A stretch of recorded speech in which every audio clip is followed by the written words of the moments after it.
Será que meu guia precisa adivinhar as coisas mesmo antes de eu falar ou a pessoa que está se consultando com ele falar alguma coisa? Será que ele precisa usar o corpo do cavalo, né? Bebendo muito, fumando muito ou fazendo coisas paranormais para ele provar realmente que ele é verdadeiro?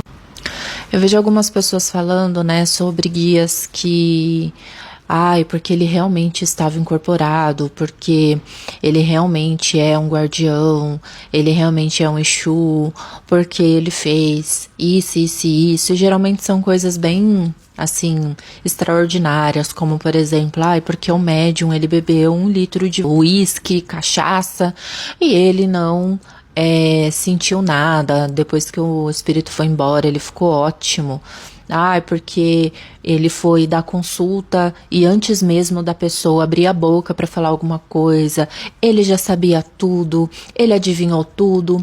Mas será que isso mesmo, só isso é prova de verdade que o guia tá ali, né? Tipo, fazer um médium incorporado, pisar no fogo, pisar na brasa, fazer um monte de coisa, comer caco de vidro.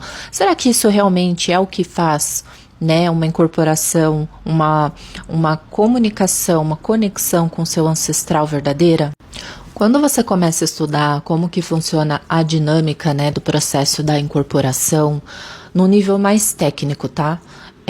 Você percebe que é muito difícil, até pela diferença da dimensão, né, onde a gente se encontra, porque nós estamos numa terceira dimensão, né? E o espírito, ele vive numa 4ª dimensão, quando a gente está falando de guias, né, dentro ali do que se conhece, né, na cosmovisão ali de tradições, por exemplo, dentro da Umbanda. Apesar de eu achar que esses espíritos, eles não necessariamente pertencem à Umbanda, qualquer pessoa tem um ancestral, tem um guardião, né? E aí você também tem ali, além disso, o processo de conexão através dos chakras. Você sabe como esse mecanismo funciona? Para você saber e até mesmo entender de forma lógica, de forma racional, digamos assim, como que essa conexão, essa comunicação acontece para você poder sair afirmando, né, se existe verdade ou não quando o médium está incorporado e por isso o guia precisa saber literalmente tudo como se ele tivesse desincorporado? Todo mundo, né, deveria saber que trabalha com incorporação, deveria saber os mecanismos, né, pelos quais o espírito utiliza quando ele vai se conectar ali com o médium, né, para quando ele vai fazer essa comunicação, esse intercâmbio de pensamento, de ideias, de consciência, para além também de como funciona, né, as dimensões do plano físico e do plano astral. Por que eu falo isso? É a mesma coisa, se você vai fazer uma cirurgia de uma doença muito importante, você vai fazer o exame, você vai às vezes pegar mais de uma opinião. Se você, o médico, for fazer uma intervenção com você no seu corpo físico, você não vai pesquisar? Você vai entender quais são as possíveis sequelas, consequências, os benefícios, se é uma cirurgia de alta ou baixa complexidade, né? Você não vai se tornar um médico, mas você vai estudar e entender o que está acontecendo com o seu corpo. Ou você é o tipo de pessoa que sai tomando um monte de remédio, sai fazendo um monte de tratamento sem nem entender se aquilo de fato é necessário para você. E aí a gente tem, né, no nosso corpo, vocês sabem que a gente tem os 7 chakras, né? Então, só para repassar rapidamente, a gente tem o chakra coronário, a gente tem o chakra frontal, a gente tem o laríngeo que fica aqui, a gente tem o chakra cardíaco, o plexo solar que fica aqui nessa altura, a gente tem o chakra sacral ou sexual que ele fica mais ou menos na altura do baixo ventre e a gente tem o chakra básico que ele fica na região que a gente fala de períneo, que é entre ali o órgão, a genitália e o ânus, né? Também ele fica espelhado aqui na base da coluna, né? Abaixo do cóccix.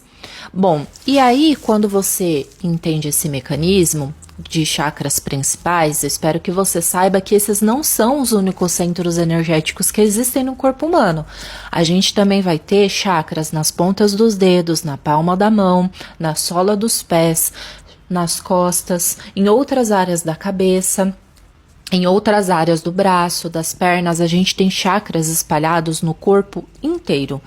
Um desses chakras que ele é muito importante para o processo de incorporação e de comunicação mediúnica, mesmo que você vá fazer uma psicofonia, né, que é apenas falar sem mover o corpo, você tem 2 chakras que ficam nessa região das costas, aqui, ó, nesse ossinho aqui, que é onde fica a sua...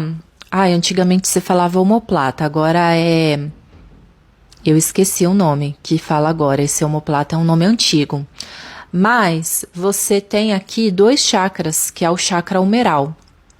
Esse chakra humeral, ele é responsável, né, pela conexão do seu guia através do seu corpo. Então, ele projeta, né, nas mãos ali, ele faz uma conexão a parte dele, do chakra dele, no seu chakra humeral, para que aí sim a incorporação, o processo de comunicação mediúnica aconteça.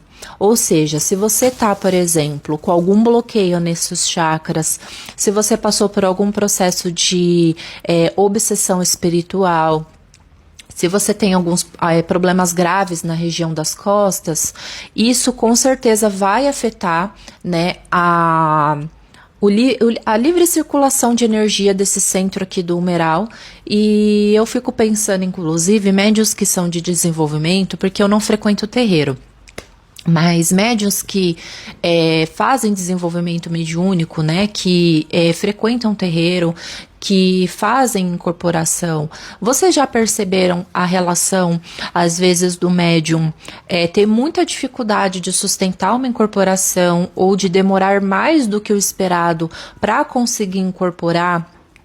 Apesar da gente saber que tem outros fatores que interferem, mas vocês já fizeram essa correlação de problemas aqui nessa região das costas, alguma inflamação, algum quadro de problema na coluna? Isso é importante, né? E o que acontece?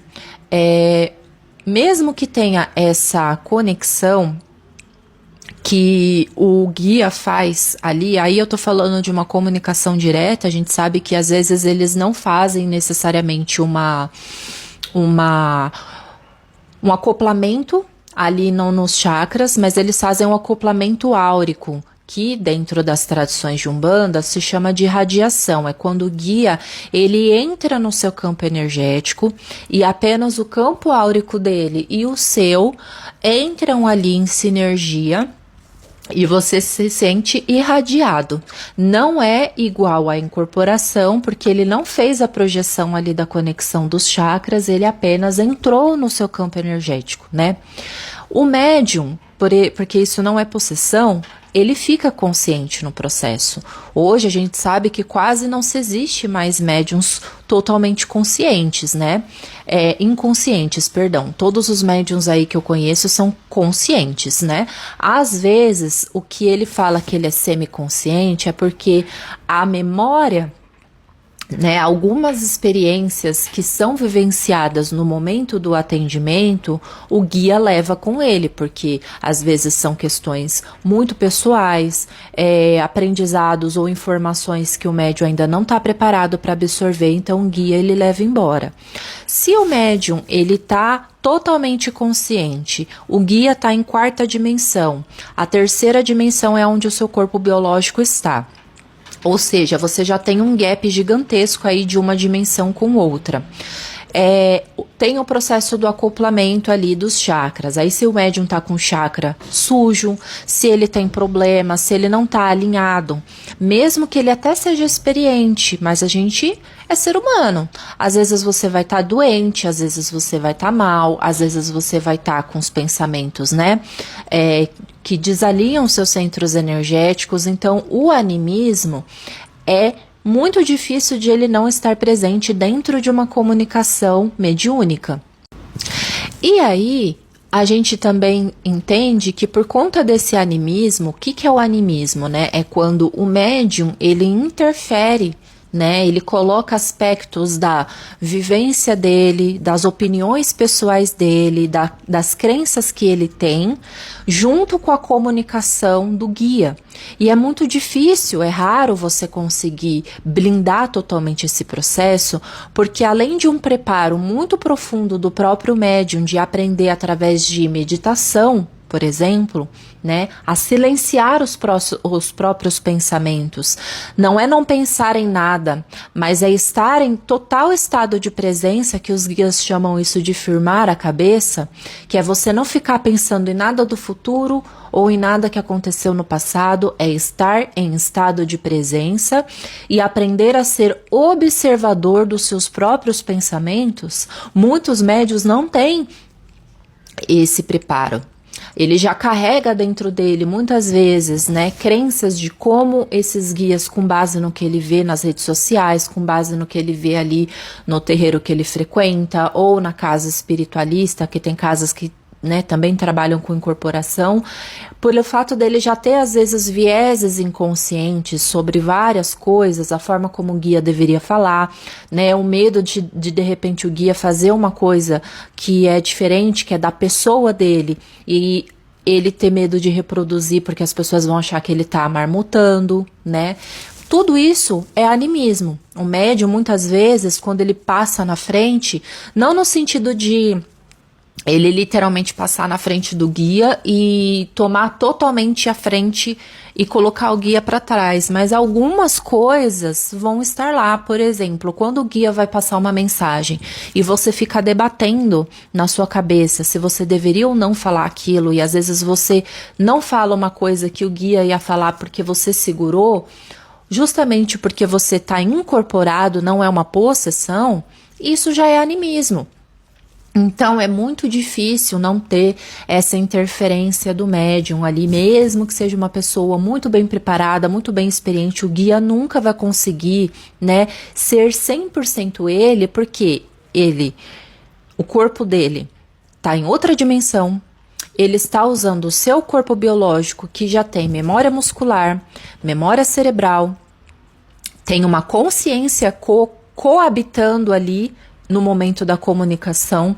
Então, as habilidades que ele tem fora do corpo, lá na dimensão que ele tá, ele não vai poder manifestar em completude aqui, porque a dinâmica física do processo já é um obstáculo por si só, né? Agora, tem médiuns que têm habilidades psíquicas muito bem desenvolvidas, e aí facilita com que o guia consiga passar algumas comunicações que o corpo biológico não conhece e ele consegue passar mesmo assim, e são informações verídicas, mas é raro você encontrar médiuns assim, justamente porque o guia, ele precisa dos conhecimentos adquiridos do seu corpo, por isso que é importante estudar, ele precisa dos conhecimentos do seu corpo, do seu cérebro físico, porque o cérebro que ele está utilizando para passar as informações, apesar da consciência está coabitando ali através dessa conexão do chakra humeral com você, mas é o seu cérebro que está ali, são seus olhos, é a sua boca, é o seu laríngeo. Ou seja, ele pode obviamente saber de tudo da vida do consulente que está na frente dele, mas algumas informações nessa dinâmica interdimensional, ela se perde ou às vezes não tem como passar. Às vezes é um idioma que você não conhece, pode ser um fundamento que você desconhece, uma erva que você nunca ouviu falar. E o seu cérebro, ele trabalha com as informações que ele tem. Gente, isso não é marmotagem, isso é física, tá? Isso é processo físico, interdimensional. Alguns médios conseguem, porque às vezes ele tem uma conexão tão profunda com o guia, porque os chakras dos dois estão perfeitamente alinhados. É um médio que tem um psiquismo muito bom E aí ele consegue sim, às vezes, falar um idioma que ele não conhece, mas é o idioma nativo do guia enquanto ele estava encarnado. É um conhecimento que o médium nunca ouviu falar e é verdade. Ou, por exemplo, a gente tem aí o caso do Chico Xavier, que ele psicografava em sânscrito. Uma vez ele fez uma psicografia em sânscrito. Ele não falava sânscrito, mas ele conseguiu fazer. Muito treinamento, ou às vezes o corpo do médium já nasceu com algumas configurações bioenergéticas que a média da população não tem, por conta do tipo de trabalho que ele veio desenvolver. Gente, são tantos fatores que eu acho que quando as pessoas vêm com esse argumento de se o médium, né, não sabe falar tudo, o guia ali, o médium não sabe falar tudo do consulente que está na frente dele, antes dele abrir a boca, é marmotagem. Não tem incorporação ou é um quiumba. Gente, essa análise é muito rasa, muito superficial, demonstra até uma falta de conhecimento, vira aquele discurso de papagaio de pirata, sabe? Onde uma pessoa fala uma coisa, o resto sai repetindo, mas não entende o fundamento por trás do porquê que essa comunicação entre guia, médium, essa comunicação entre quarta e terceira dimensão, essa comunicação que ela depende de obstáculos naturais interdimensionais, alinhamento de chakras e uma série de outros fatores para que ela seja de fato extraordinária, pura, limpa. Gente, esse vídeo ficou longo pra caceta, mas eu acho que são conhecimentos valiosos que vocês podem aí carregar pra vida de vocês. E aí quando vocês ouvirem alguém falando uma coisa dessas, você para e pensa, pô, é óbvio que o cara vai ficar meio bêbado depois do processo. Apesar da gente ter casos assim do guia levar embora a gente, mas o corpo é que tá ali consumindo aquele álcool, é ele que tá burilando aquilo ali, é biológico, não existe nada que sabe, tipo, não existe nada de errado do guia falar assim, o meu cavalo, por exemplo, que é como falam, né, apesar eu não sou muito fã desse termo não, mas tudo bem, ele tem gastrite, tá com úlcera, eu não vou beber cachaça, porque eu tenho que respeitar o veículo de manifestação que está sendo cedido aqui para fazer esse processo. É o corpo dele. Ai, mas se ele deveria beber, porque aí mostra que era o guia de verdade que estava ali. Tá, mas o corpo tá doente. O corpo dele tá doente. Ele não tem condição de fazer esse processo, ele não vai fazer. Ponto. Ah, e o médium, ele tem vício em cigarro, em tabaco, né, na nicotina. E às vezes a pessoa tá lutando com aquele vício, já tem, muito tempo. Aí ele vai falar assim, olha, eu não gostaria de ficar fumando mesmo incorporado, porque eu tô lutando contra o vício do fumo. Tá tudo bem, ele vai arrumar outras formas. Um cumbaiá, uma outra erva. Ou vai usar o tabaco sem tragar, tipo assim, eles não tragam, né? Mas sem... de repente em contextos muito específicos, quando realmente é necessário. Tem várias coisas, gente, que acontecem entre o plano físico e espiritual e a gente precisa tomar um pouco de cuidado com essas interpretações rasas, com essas afirmações sem fundamento.